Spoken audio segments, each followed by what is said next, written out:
Well, hello again everybody. Well, as you can see, what we've got on the bench today is a DAC90. Now, the original DAC90 came out around 1946 and used a lineup of octal valves, but as you can probably see, this is actually a DAC90A, which this comes from around the mid-50s, and it's probably one of the most, well, it's probably the least interesting radio of its type that was on the market at that time, and that's what we're going to be taking a look at today.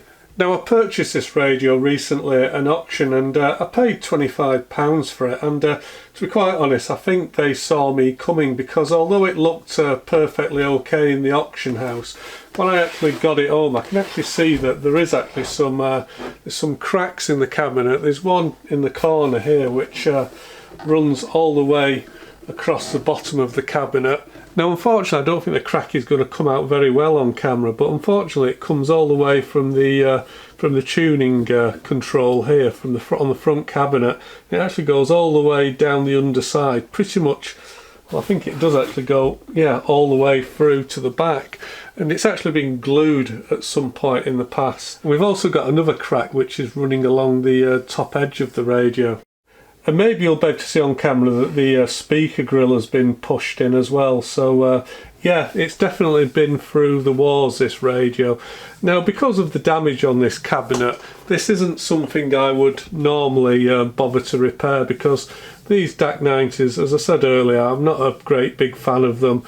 They're pretty common. There's still lots of them on the market which are available relatively cheaply, and to be quite honest, I hardly think it's worth my time doing an electrical restoration when the cabinet is in such poor condition. But we do these things for the love, don't we? So let's take a closer look and have a go. Let's see if we can get it up and running. Now, personally, I've never actually worked on one of these DAC90s before, but I have worked on the DAC10, and my understanding is that they are very, very similar. And the first thing that you've got to know, there's a little bit of a quirk to getting the knobs off these, in that, see, we've got two holes in the bottom of the cabinet here. That's how you access the knobs to take them off. And I know lots of people have struggled to get these radios out of the cabinet because they think that they're just pushed on and they pull at them and end up breaking the knobs off. So if you have got one of these and you want to know how to take the knobs off, well, you get access through these holes at either side. So let's do some denobulation first.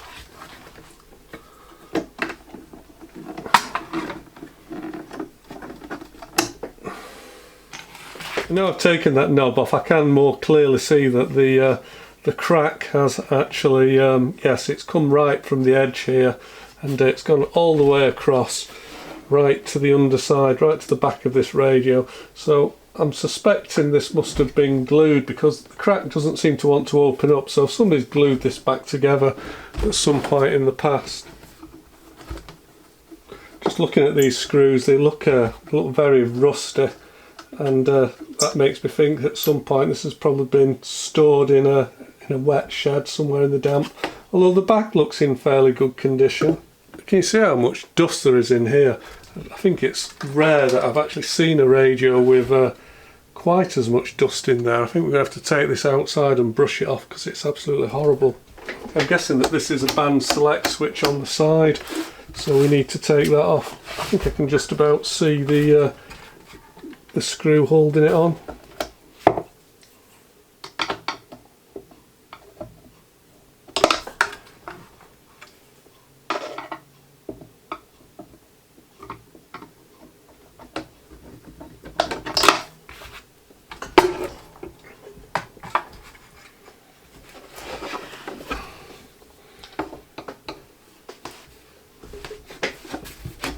And now I suspect it's just these two screws at either side of the chassis.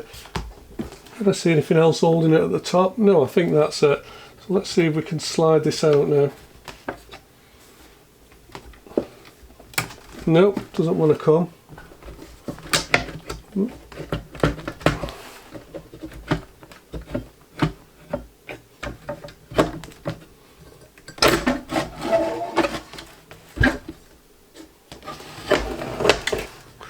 Well, as you can probably see, there's absolutely incredible amount of dust on top of here. I don't think I've ever seen a radio quite so dusty as this. I think we'll go ahead and I'll try and drop the speaker out of here, because we're going to have to take the speaker off to get it out the chassis, and I could unsolder the wires, but looking at the wires, those are rubber coated wires, and all the insulation's gone hard and it's cracked off and it's exposed in the live wires. So yeah, that isn't going to work.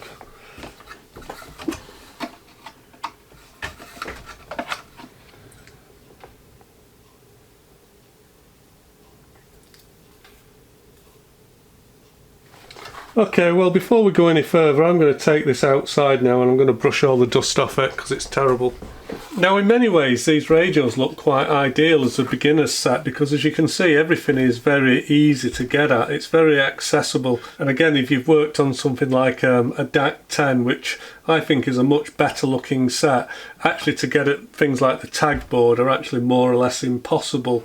But these radios do have a trap for new players in that these were classed as an AC/DC set. I mean, you can see that we've got a transformer on here, but that's actually connected to the speaker. That's the audio output transformer.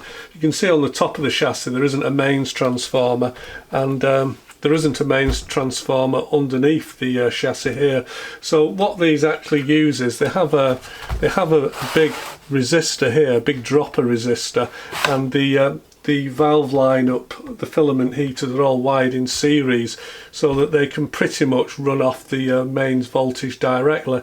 So what I'm trying to say is you haven't really got any isolation between the incoming mains and the chassis of the radio. It depends which way. You've got a 2-pole connector here, and depending on which way you connect that 2-pole connector, you could be connecting the neutral wire of your main supply. You could either be connecting that to the chassis, which would be okay, but if you put the connector the other way around, you'd actually be connecting the live supply to the chassis, and then if you happen to be touching the chassis, you could get a really bad, nasty electric shock. There isn't actually a direct connection between the neutral line and the chassis. It goes through either the dropper resistor or it goes through some filament lamps up here, but certainly it would pass enough current maybe to give you quite a nasty electric shock. So for that reason, I wouldn't recommend them for new players. To actually work on these sets safely when they're out on the bench, when they're exposed like this, you really want to be using a mains isolation transformer, and I do have a plug socket here at the back of my bench which will provide us with an isolated supply. So do be careful if you're going to work on one of these. If you don't know what you're doing, you can get a really nasty electric shock, so be very careful. Now, looking at the chassis, there's quite a lot of rust here. It's actually flaky rust. So again, what's probably happened is this at some point has maybe been stored somewhere in the wet. Now, I've also just noticed that some of the wiring which runs close to the mains dropper resistor here, it's actually got all the insulation burnt off it, so that's potentially quite unsafe, isn't it? And I think this capacitor which is on the top here, I've got a feeling that that's the RFI capacitor that's installed across the mains. I'm fairly sure that capacitor is across the mains, so we should probably just get rid of that. We should probably just cut that out, because if we do put mains on it, that's probably going to explode first. In fact, knowing we're going to have to replace this capacitor, we might as well do a little bit of a snippy snip and just cut that lead there, because that will almost certainly explode if we apply mains to the set.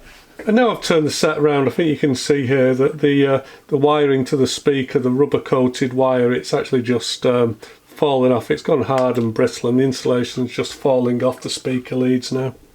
Now, my mains voltage is actually quite high at this house, so what I'm just going to do is, even though we're only going to do a quick test on this radio, I may as well just go ahead and change the tapping.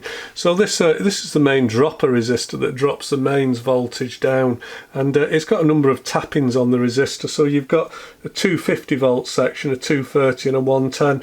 Well, because my voltage here is much closer to 250, I'm going to move my tapping from the 230, which is where it is at the moment. I'm going to put it up to the 250 mark.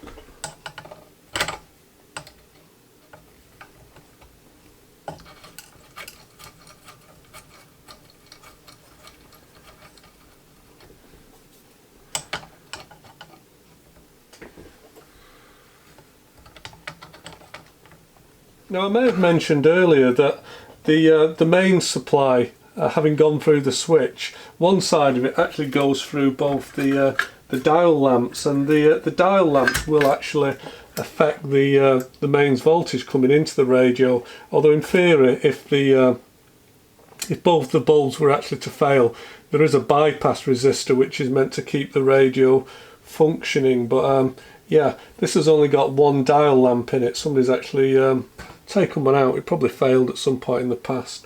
Oh, and just looking at the contacts, they're totally rusty.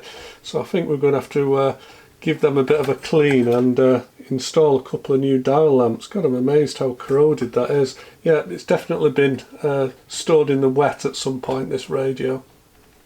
So I've just gone ahead and read the service sheet for this radio, and the dial lamp should be 3.5 volts, and unfortunately we don't have any of those, so I'm afraid it's going to have one 3.5 in, and it's going to have a 6.5 in for now, which is not correct, but it's probably still better than not having a lamp in at all. So we're going to go with that, and it gives me an excuse to actually order some 3.5 volt lamps, doesn't it? Because we don't have any.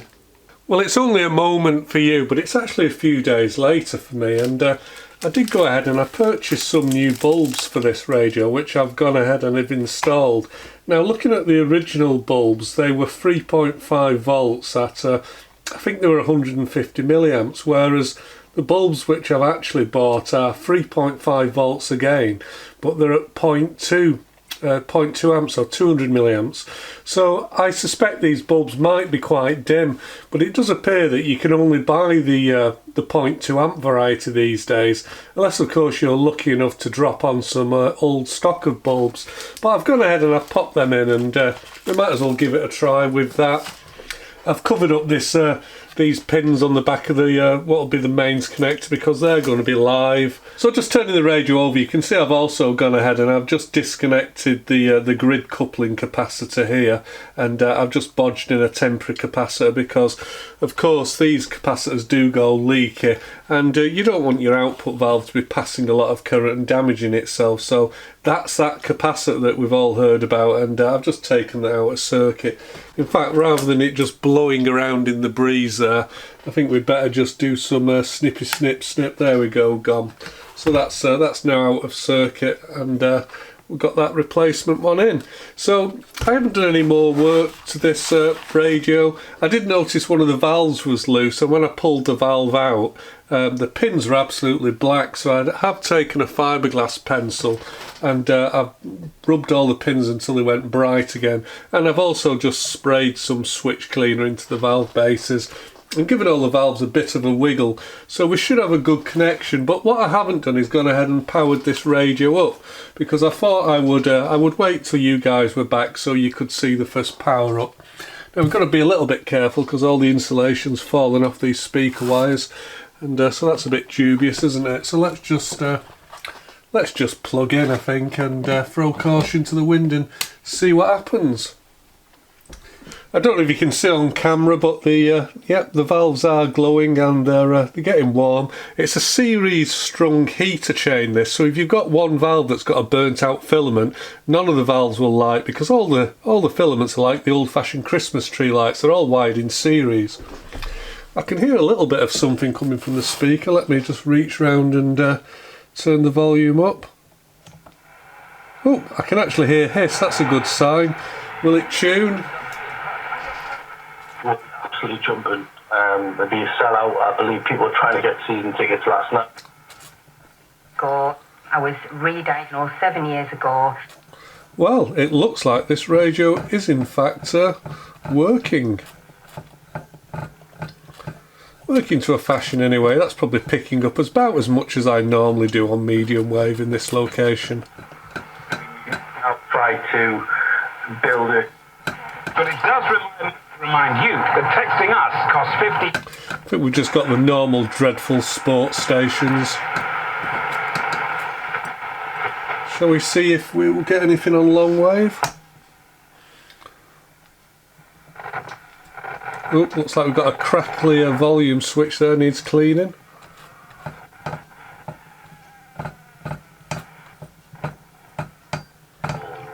BBC Radio 4's Day of the Scientist. There are challenges facing humanity. Wider society's perception of how science works has changed dramatically. Re-evaluating society's view of scientists. Day of the Scientist. Next Tuesday. Looks like we're tuning Radio 4 in, which again, that's about all I would expect to be able to tune in here. Our 6:30 comedy. Tensions are mounting at the BL board meeting. I can hear that Radio 4 comes in with a little bit of a warble. Nobel Prize for Literature, Tanzanian novelist Abdul Zarak Gurna. I'm not sure what causes that. Most of my radios, when I listen to Radio 4, seem to bring in that warble with it. Maybe some form of interference. At 7:15. According to campaigners, the state of Britain's rivers is worsening. So as you can see, this radio is actually working quite well. We haven't done anything to it yet, but I always think that's terribly disappointing when a radio just works, because of course the fun for me, certainly, it's not really in collecting more radios. I've got too many radios as it is. The fun is in repairing them, and when they just work, well, it kind of feels as though you've been a little bit robbed, doesn't it? So I've just gone ahead and I've popped out one of the light bulbs, and I'm sure you can see it's barely glowing. That's absolutely rubbish. Now these radios, actually the DAC10 and the DAC90, they're both pretty notorious for having terribly dim dial lamps like this. You can not really tell they're on. And I do like to have fairly bright dial lamps on a radio because it's an important safety feature. You know, if you've got the sound turned down on the radio, you've got no other means of knowing that it's switched on apart from whether it's lit up or not. And you know, I quite like to have fairly bright light bulbs, so you can tell if you've left a radio on in a room. So I think we're going to have to do something about that. So really our options are to try to change this light bulb to something that's 150 milliamps, or alternatively we can maybe try some of the there's a bypass resistor here that we could probably look at changing. So this radio actually has two dial lamps. You can just see one of them here, and the two dial lamps that we've got, they're actually bypassed with a current shunt resistor down here. So what we could do is we could increase the value of this current shunt resistor, and in doing that we should actually be able to make these lamps a little bit brighter. Now the alternative thing we can do, of course, is just try putting some bulbs in which are the 150 milliamps rather than 200 milliamps, but unfortunately just at the moment I don't have any to hand. So maybe what we'll try is just changing that resistor. So I've just been playing around with our bodge resistors here, and I've actually ended up with a value of around about, I think it's around about 250 ohms. So what I think I'll do is I'll see if I can order a 250 ohm power resistor, because I don't happen to have one, unfortunately. So I've just gone ahead and I've ordered from RS a 250 ohm resistor to shunt our dial lamps here, so hopefully that will give me something closer to a decent level of brightness. But while we wait for those resistors to arrive, I think what we might do is let's just sort out these wires, because they're falling apart. As you can see, this one here, all the insulation has broke off it, so I think we'll go ahead and we'll replace these. I just happen to have some yellow wire here, so I think that's what we're going to use.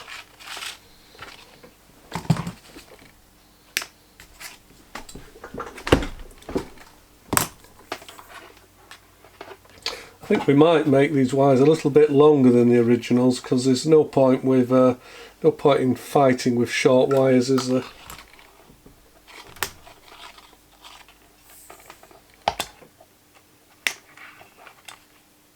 Well, unfortunately I don't think I'm going to be able to get you in to see it, but we've also got one of these tone corrector capacitors across the audio output transformer.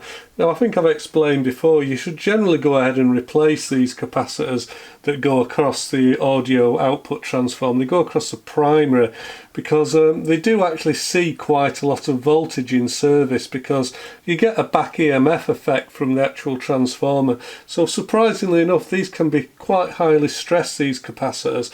So I think what we'll do is we'll go ahead and we're going to disconnect that and change it out. So I think the first thing I'll do is I'm just going to cut it off. So it's 0.01 microfarad, and that's at 500 volts. I think I've just become sidetracked by how disgustingly dirty this is. I didn't manage to clean this before. Can we actually get this piece of plastic off without breaking it? I'm not sure.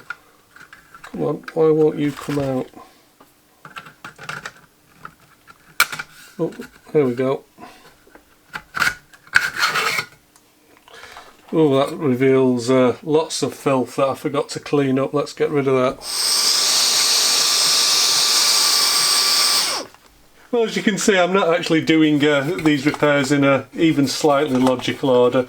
I'm just playing it by ear. I'm just enjoying myself.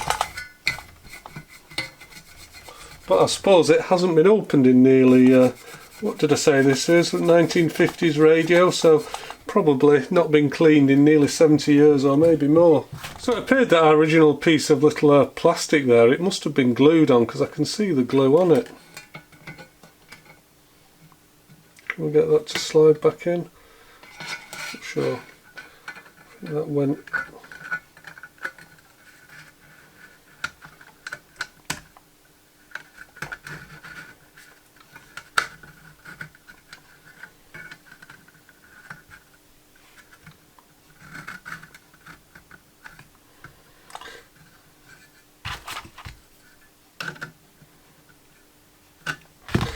'I wonder if they put a bit of glue on to maybe stop it resonating. It doesn't seem to want to go anywhere.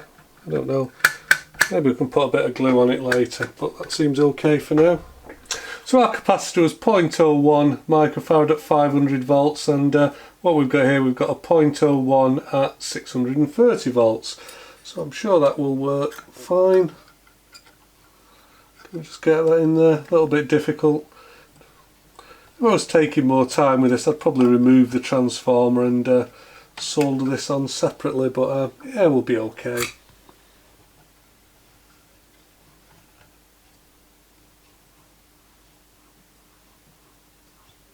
Now the old wires were just retained with a little bit of sticky tape, so I think we'll do much the same, but we'll just use a cable tie in this case, and I think that will be fine.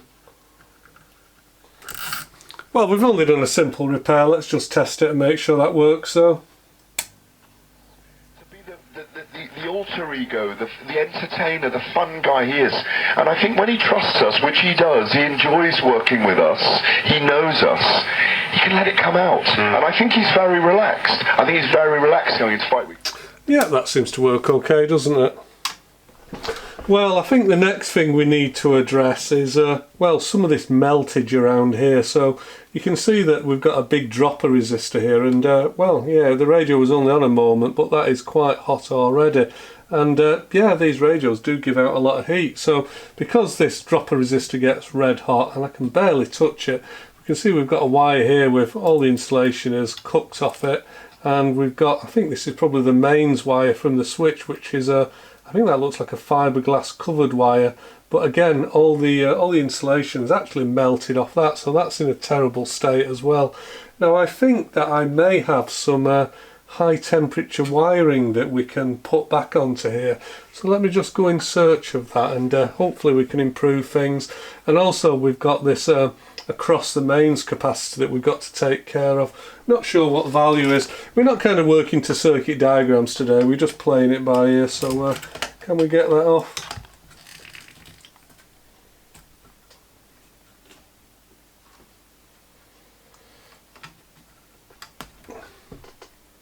So there is our across the mains capacitor exposed, and what's this one? This one is 0.1 microfarad. Let me just give it a scrape, make sure I can see that correctly. I'm fairly sure it is. Yep, there we go, 0.1 microfarad, and that's at 500 volts.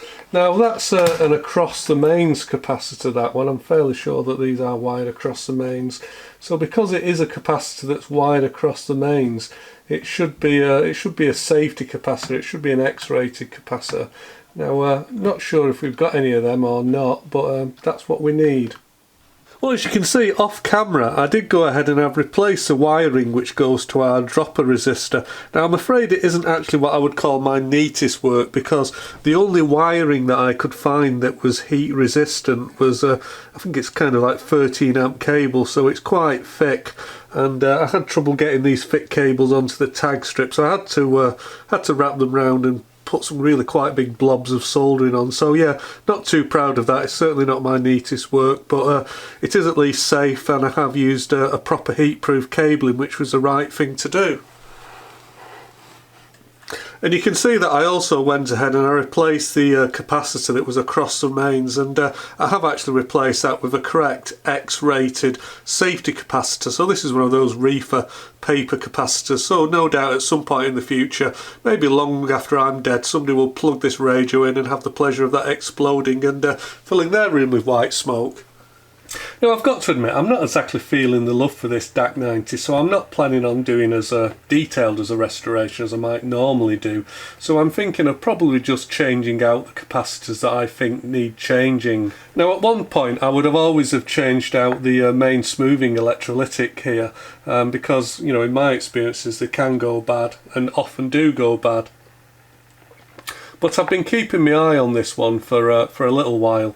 I've had the radio really running for about 2 or 3 hours, and I found that this isn't getting hot or even slightly warm at the moment. It's stone cold, so it seems to be okay, and it doesn't seem to be going short circuit or anything like that. Now, of course, the fact that it's working now doesn't mean it won't fail in the near future.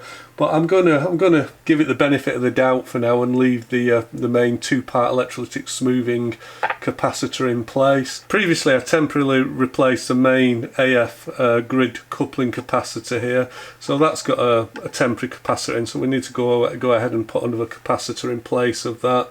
I think we've got another AF coupling capacitor here.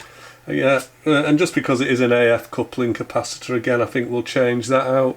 And a lot of these other capacitors here are just things like cathode bypass capacitors, and they probably haven't got a lot of voltage across them, so a lot of these I will probably leave them as they are. So again, that one's got 0.8 across it. The next one has got, well, 0.08 volts across it. Okay, that one's got 47 volts across it, so we'll probably go ahead and change that out. The next one's got 0.02 volts across it. And that one's got 0.9 volts across it, so I wonder if that one's probably something like a screen grid, I'm not sure. Okay, so that one is C10, and C10 is the screen grid smoothing capacitor. So again, we'll change that out.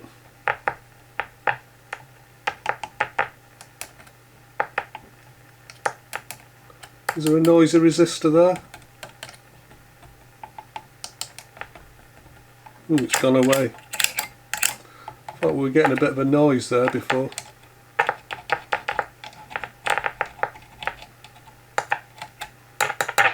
Ah, maybe nothing.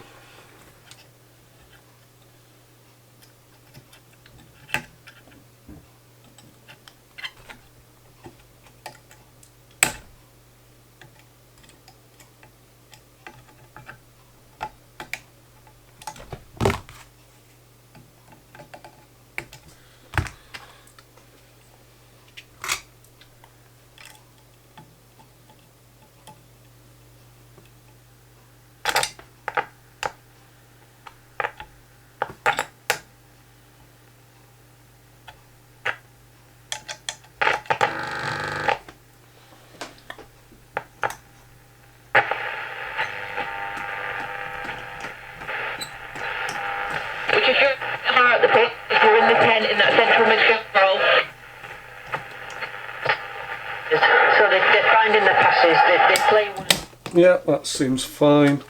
Can we just get our little tone corrector capacitor here? I think we can.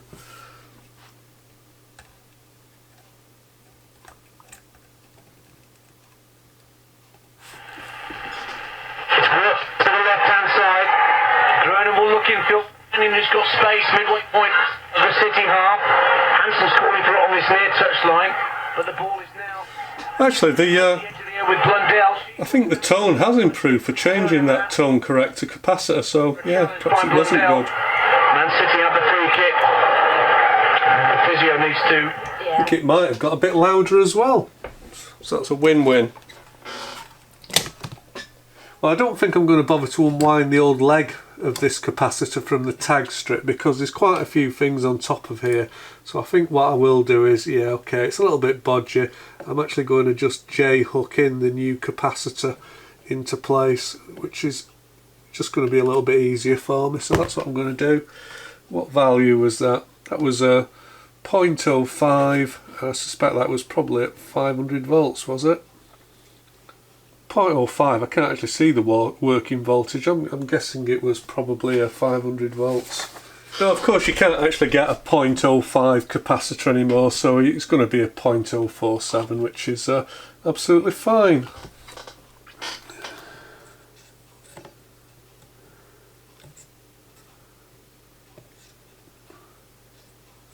This old tag strip does look really dirty, so I'm just going to try and just tin it with some new solder, give it a bit of a clean.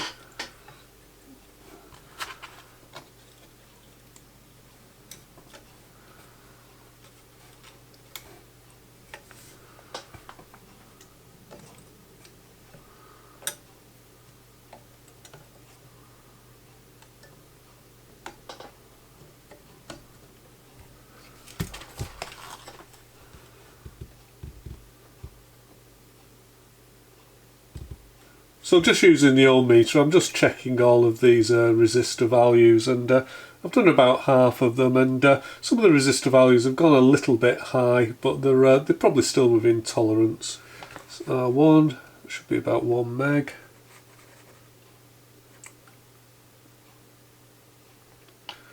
That looks okay. R5 should be 12k, it's actually about 13. Close enough. And finally R2, which should be about 220 ohm, which is 219 ohm, quite good enough for me. So I think what we'll do next is I'm going to put this on a little bit of a soak test for a few hours just to see that nothing else goes wrong with it. I think it'll probably be fine, and that'll give me a chance just to have a look at those cracks in the cabinet, because we need to try to sort them out as well. Now I'm not planning on doing a full alignment on this radio because nothing's been disturbed, so I very much doubt it actually would benefit from a full alignment.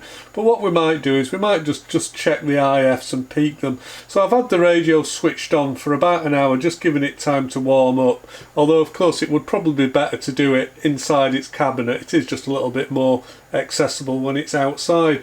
So I've got my loop aerial here, which is I've got a signal from the signal generator coming into it of 465 kilohertz. What we're going to do is I'm just going to check the alignment of these cores, which is LA, AL7, L6 and L5. Hopefully you can hear the tone there coming from the signal generator.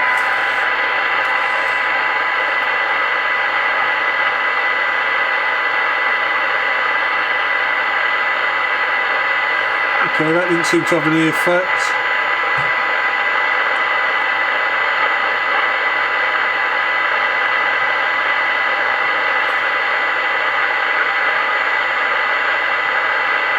Nope, that's not had any effect.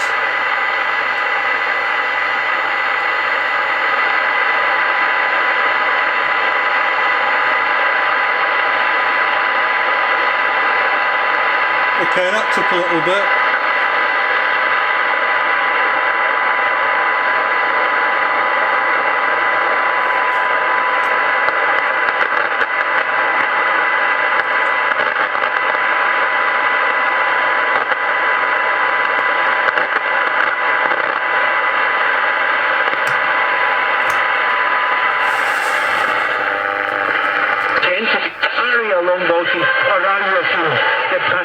Okay, well that's brought the volume up a little bit. That's pretty loud now. Whenever the one's needed. So here's a radio cabinet, and we can see that we've got this crack that we looked at earlier. Well, what I have done, I've given this cabinet a really good wash because it was filthy, and when I washed it in some warm water, whatever glue had been sort of roughly holding this together gave way. So hopefully you can see now, I can now open up the crack. Now unfortunately I can't totally pull it apart because it's actually still trapped here by well, by part of the case. It won't actually fully open. Can you see inside there? Not sure if I can bring you in. Yeah, maybe you can see that. But it's in a bit of a bad way, this. Now originally what I did plan to do is I bought some you know, cheap araldite substitute, and I plan to use an araldite to fix this. And because I do think araldite generally, a two-part epoxy, I think is better than a super glue. But because I can't actually open the crack to actually apply the glue, I think that's probably a little bit of a non-starter. Now the other thing about this crack is when you touch it, you can feel it's quite sharp. The two halves don't really want to go together particularly well, because what I think happens is when they actually mould these, they probably start off with a piece of flat material and they press it into a mould, and I suspect that the material itself gets quite heavily stressed, and when it dries or sets hard, I suspect that the material has got a lot of internal stresses, so when it fractures it kind of shifts to one side, you know, a bit like tectonic plates ride over each other, and so these two pieces don't really want to go together as perfectly as we would like them to do.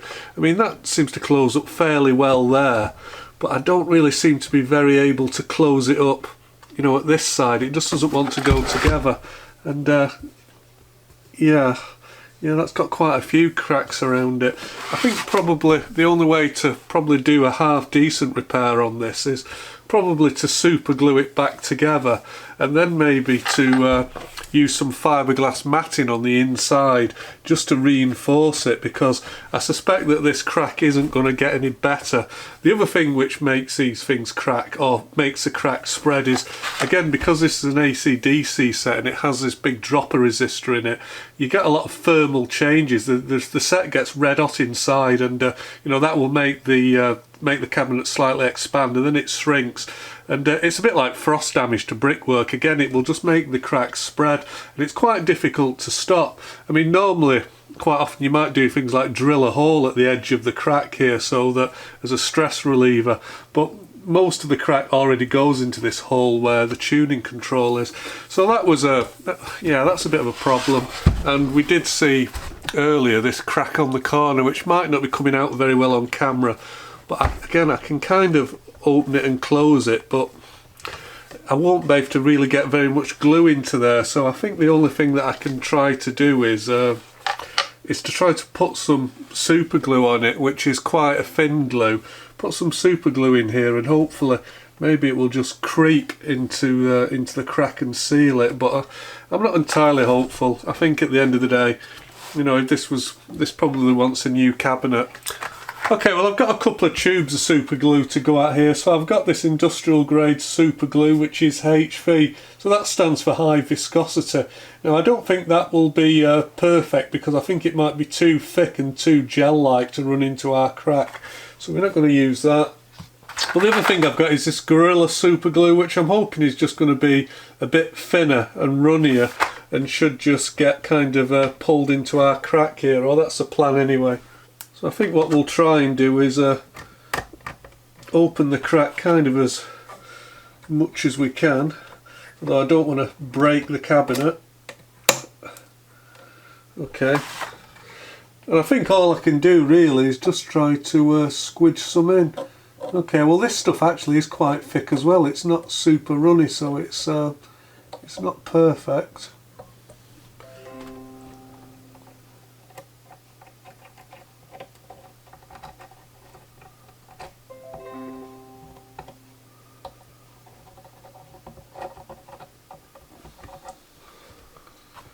Okay, and I think what I'm probably going to have to do is just try and hold this case together. I don't think it's going to really clamp in any meaningful way, because like I say, it's not just a matter of pushing the two halves together.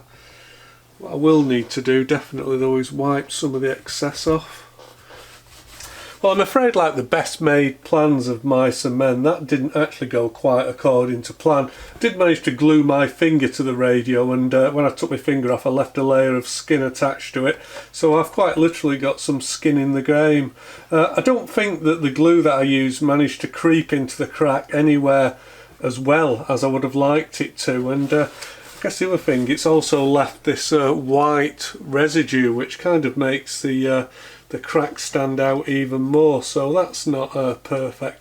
Now I have got some brown furniture wax which I could probably rub into the crack here, and that would probably hide that, but it is on the bottom, so I'm not going to bother. It's nobody's going to see that. And we also had the crack on the corner here, and again I don't think we managed to get as much glue into this corner as I really intended.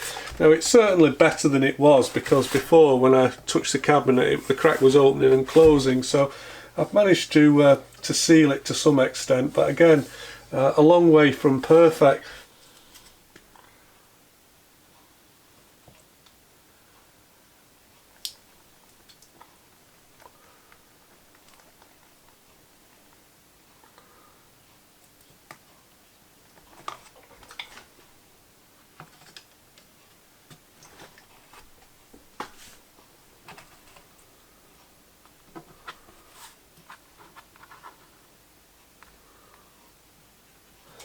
So what I'm going to use to polish up the cabinet is this Grey Gates Paste Polishing number 5. Now this was originally developed to clean telephone handsets that were made out of Bakelite. So it is a product which is designed for Bakelite. It seems to work okay, but I would also say a good wax furniture polish does a good job as well. The thing about this stuff, it is slightly abrasive, so it does help to cut through some of the crud on here. So let's give it a little bit of a polish, see what it comes out like. So you will need a little bit of this polish, so of course I've just put far too much on, which is fine.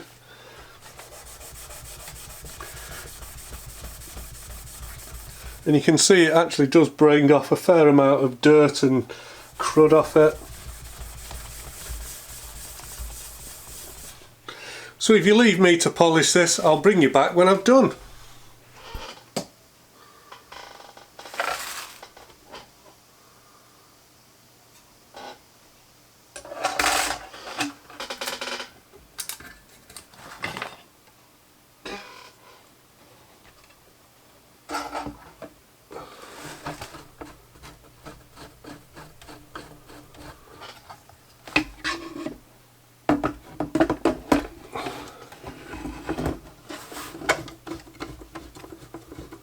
Now of course for most radios things like the control knobs don't really matter very much, but for a radio that's potentially got a live chassis like this one has, you do need to be very careful to make sure that you're really putting the correct knobs on.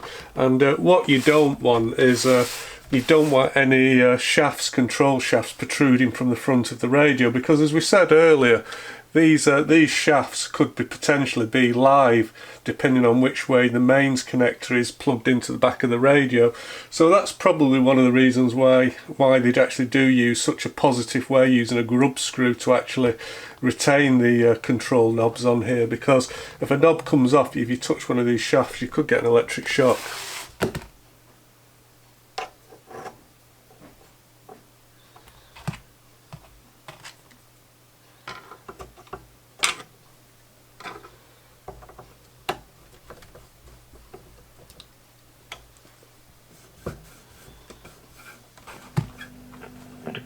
Malin, Hebrides, northwesterly 4 or 5, occasionally 6 at first in the east.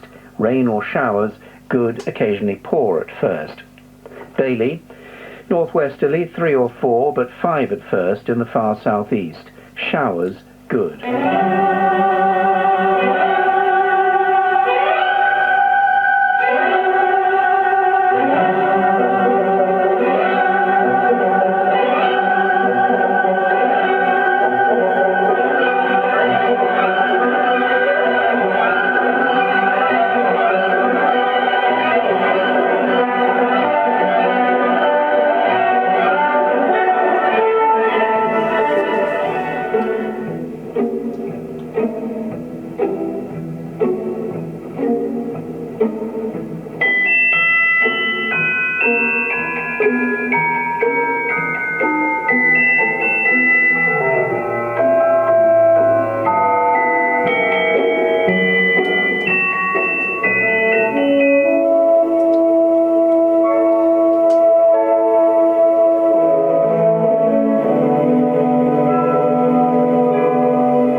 Well, I think it'd be fair to say that this radio restoration won't go down in history as one of the greatest ones, but I'm fairly happy with the results. Now I know that many people do consider the DAC90 to be somewhat of a design classic. I've got to admit I'm not so sure. I think it's a little bit too square and boxy, and I think it lacks the elegance of something like a DAC10, and I also like on the DAC10 the sophistication of having push button tuning. But I have to say, having now worked on this radio and done kind of a semi restoration on it, it has actually somewhat gone up in my estimations.